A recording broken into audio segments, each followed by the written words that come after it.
Does this sound familiar? Every closet is full. The garage is packed.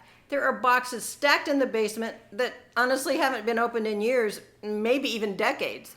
And somewhere in the back of your mind, you know you need to start sorting through it all, but every time you think about it, you feel completely overwhelmed. Well, you're not alone. Most of the people I work with have lived in their homes for 20, 30, even 40 or more years. Over that time, it's natural to collect a lot of things: furniture, keepsakes, gifts, and all those little just-in-case items we tuck away and forget about. And I am the queen of the just-in-case items.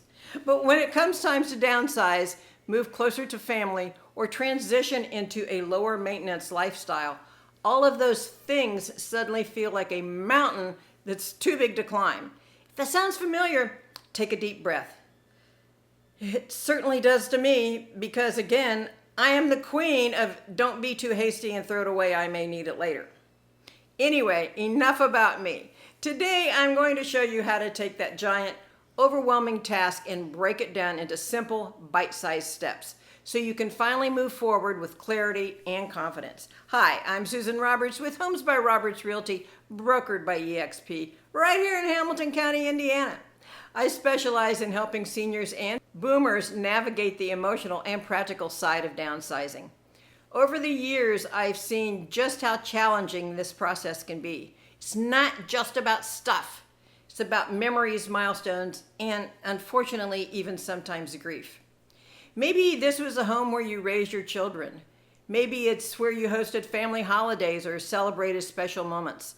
Letting go of the physical items often means saying goodbye to a chapter in your life, and that's emotional. So, first things first, give yourself permission to feel whatever you're feeling. Downsizing is a big change, and it's okay if it feels hard. Here's the truth. You don't have to do it all at once. The key to downsizing successfully is to start small and take it one decision at a time. That's how you build momentum without feeling burned out or defeated. One of the simplest, most effective ways to begin is what I call the 3-pile method.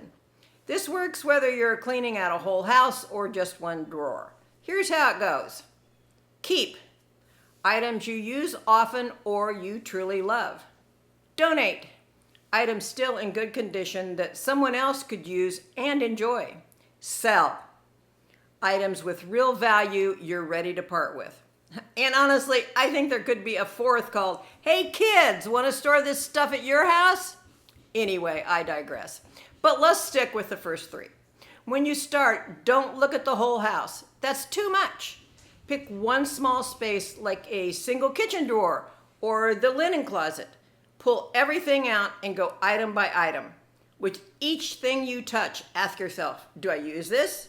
Do I love this? Does this serve me in my life today? If the answer is no, it goes into the donate or sell. This might sound overly simple, but here's why it works. By starting with a small, manageable area, you get a quick win. That builds up your confidence, which makes it easier to keep going. And here's something important to keep in mind. There's no right pace. Some people like to do a little every day. Others set aside a whole Saturday or Sunday for one area. What matters is consistency, not speed. Let's talk now about the donate pile for a moment. Donating items can be incredibly freeing, especially when you think about the good they'll do for someone else. Many local charities will even pick up larger items like furniture, which makes it so much easier for you. Check out 1-800-GOT-JUNK and AmVets. Think about gently used clothes, kitchenware, books, or extra linens. These are things that can really bless another family. Think about Goodwill or perhaps even your church. Next, a sell pile. Sometimes it's worth selling certain items, especially antiques, collectibles, or valuable furniture pieces.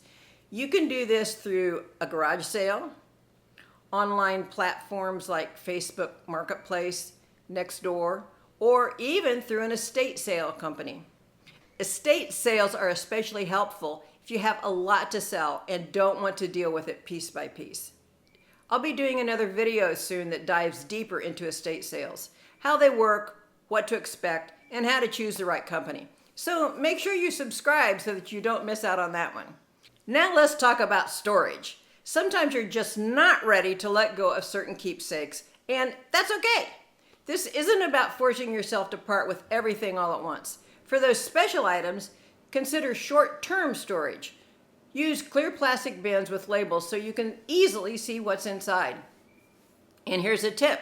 Avoid using those cardboard boxes for long-term storage. They don't protect against moisture or pets, and it's too easy to forget what's in them. If you're passing down family heirlooms, do it sooner rather than later. Giving a treasured piece to a loved one now allows you to see them enjoy it and to share the story behind it. Well, you're still there to tell the story. The next step is to create a realistic timeline. Here's a simple example. Say week 1, tackle the kitchen. Week 2, the linen closet. Week 3, the garage.